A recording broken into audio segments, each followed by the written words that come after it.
Good evening. We are the 28th of February. My name is Philippe Alexandre Gendroc. I'm a French writer. I'm writing about medicine, about cancer, about vaccines. I'm trying to help by my research the children of the world to stop the massacre that's going on today. I'm writing also about autism. This is my work today. I've done many things in life, but for a few years now, I'm writing books about all these conditions. Today, I'd like to talk to you about the situation we are living in France, which is quite difficult. We are suffering a lot from this terrible government en marche. And I wrote a text, as I write every day, text and making inquiries about medicine and all those things that concern everybody. This is a small presentation by a great writer, French writer. He says, traveling is very useful. It makes the imagination work. All the rest is nothing but disappointment and fatigue. Our journey to us is entirely imaginary. That's his strength. He goes from life to death. Men, beasts, cities and things, everything is imagination. It's a novel, just a fictional story. Le Littré says it, which is never wrong. And then everyone can do the same. Just close your eyes. It's on the other side of life. Louis-Ferdinand Céline dans Voyage au bout de la nuit ou Journey at the end of the night. I'd like to talk to you about a prince, Prince Farquaad, who tyrannized France today.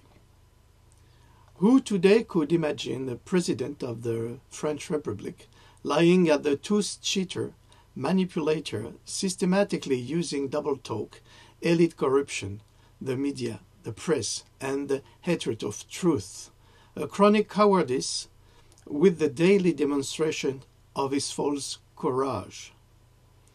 Who could imagine that a real little criminal, unworthy of the office, is in the power of a great European nation?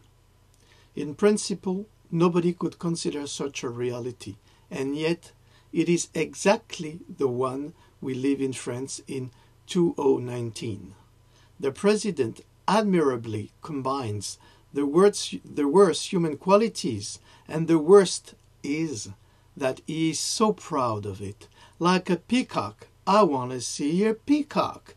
Help yourself. He is lying on TV and says about the wife of Australian Prime Minister, she is delicious. What a perv.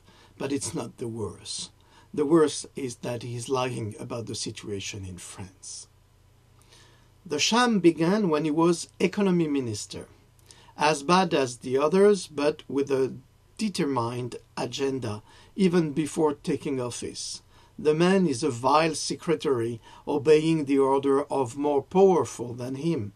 One wonders elsewhere how, or rather why, this other disastrous president, who was François Hollande, decided to put a bad employee of Bercy like Minister of the Economy.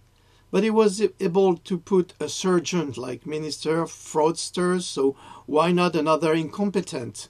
Which also shows the crass incompetence of François Hollande to manage France. Then the new economy minister, the hummingbird, the cuckoo, this very ominous bird that chirps like an angry pie, has achieved a real pact of corruption by giving Alstom to General Electric without any national consultation. Alstom was a national energy company whose importance in nuclear and military matters is of paramount importance for the French nation. Which means that today, if we have any kind of problem with a nuclear device, we cannot work it out ourselves. We have to order it to a foreign nation. If we have a problem with the nuclear submarine. We cannot repair it. We have to call another nation because this traitor has sold this national energy company to General Electric. Nobody could imagine such a drama, but he did it. And nobody says anything because the press is working with him and don't say a word about it. According to the deputy Oliver Marlex, the asset disposal of strategic French companies could have benefited the future head of state, formerly Minister of the Economy, during his campaign. What kind of a monster is that? Yes, this president sold the France, our country, to foreign interest. We are witnessing an act of national treason organized by a little pretentious who knows that he will be president if he betrays France by destroying it from the inside in favor of foreign trusters. Apart from a few brave deputies, none said anything. They all let probably be contracted by SMS with empty promises of ministries when he is elected. And he was elected. This is not the first time that the French deputies betray the people. They have betrayed on many points, including that of vaccines, tax evasion, business secrecy, and lately 141 deputies present on 577 have voted the RIC. That means that 75% of elected officials were absent to represent the people. Still a treason when we know that their vote could have calmed down the French social crisis, but they do not want the people to decide for themselves. Their future, they want to be in control. And they are the same people who have been running France for years and destroying our country for years. For his part, the bad Macron is particularly used to these methods of treachery that he used secretly by using the SFR and Bouygues network to send SMS to the French, encouraging them to vote for him during his presidential campaign, according to some contracted witnesses. A fundamentally dishonest and even unconstitutional method, because never used before, neither seen or known, to obtain time of listening and attention in a perfectly illegal way. It is a method of this deceitful president. We remember that some French politicians used to make vote the dead in the dum-dum, in the island, French island in the Pacific and elsewhere. With the wicked little man, we hit the bottom because it persists in mafia methods, in using mafia methods. Everyone remembers that it is the same mean little man who declared in a press conference not long ago, I quote, "I will never accept violence." If you see what's happening in France today, you can laugh out loud. While he authorizes the criminal action of the BAC, this mobile police who rubs hands rejoicing to finally use the LBD-40, which is a gun with the plastic bullets that destroying the people, that's killing the people. The LBD-40 banned in Europe except in France and causing war wounds on moving targets on the PANOU. PANOU, that means not us, not us.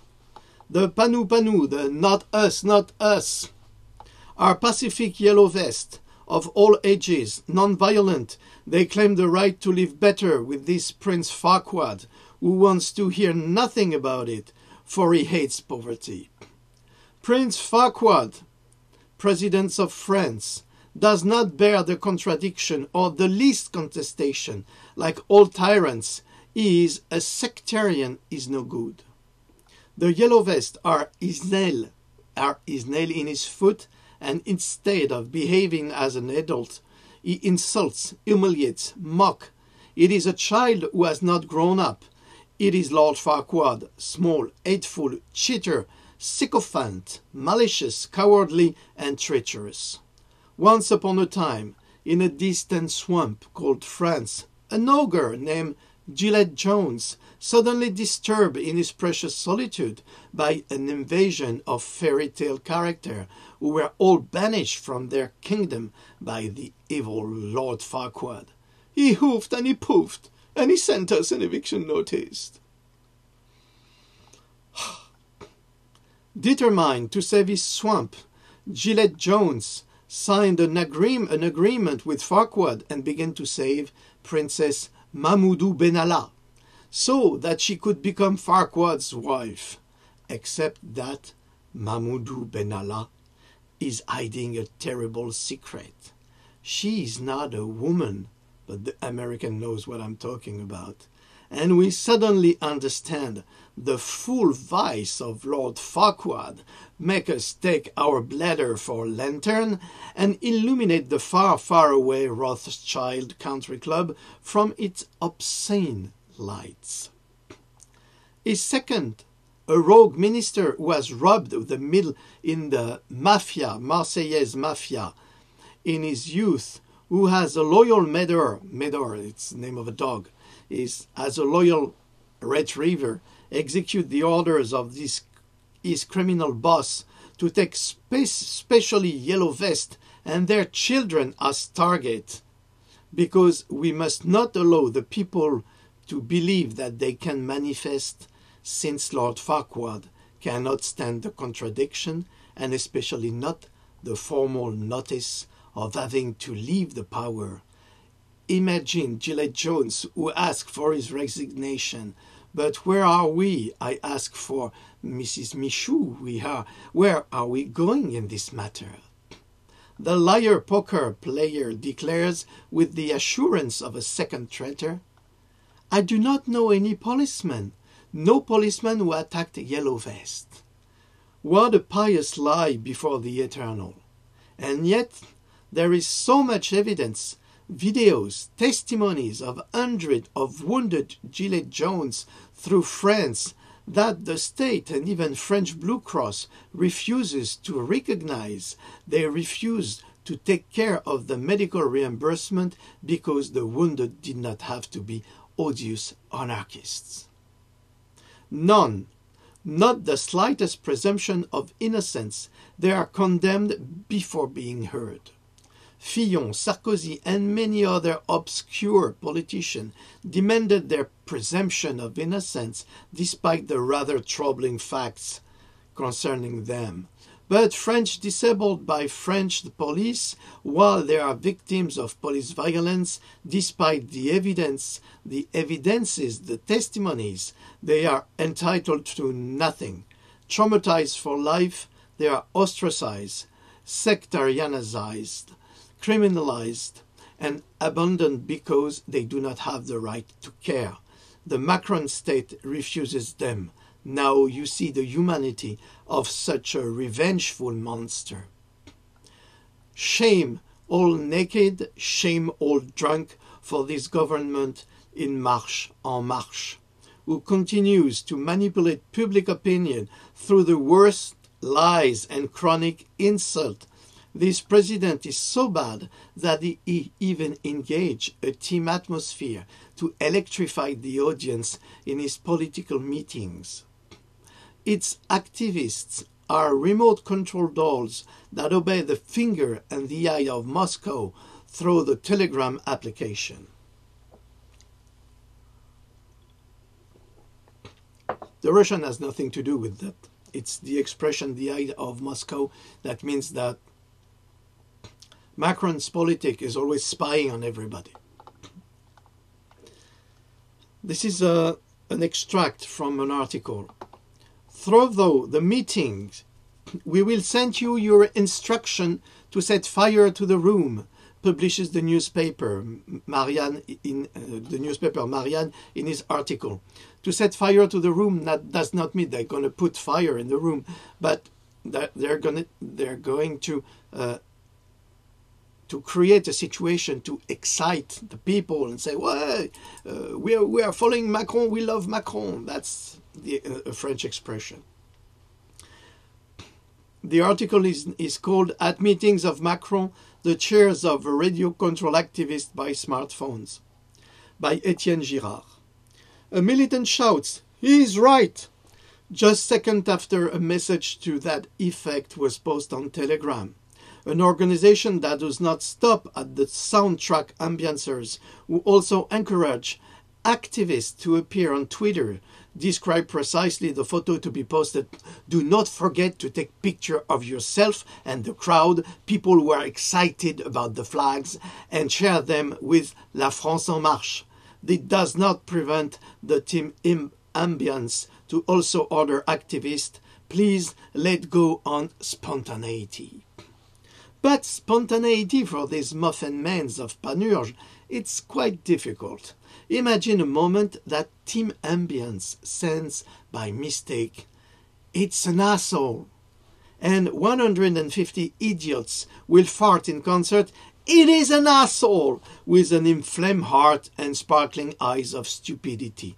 This is universal suffrage, seen by the Prince Farquaad, President of the French people, poor people martyred by a building Caligula.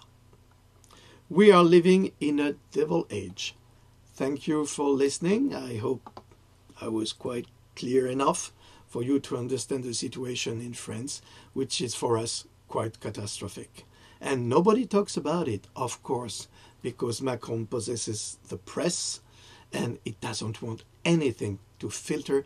It doesn't want the world to know he is the baddest president we ever had. Okay. Thank you for listening. Bye-bye. See you next time.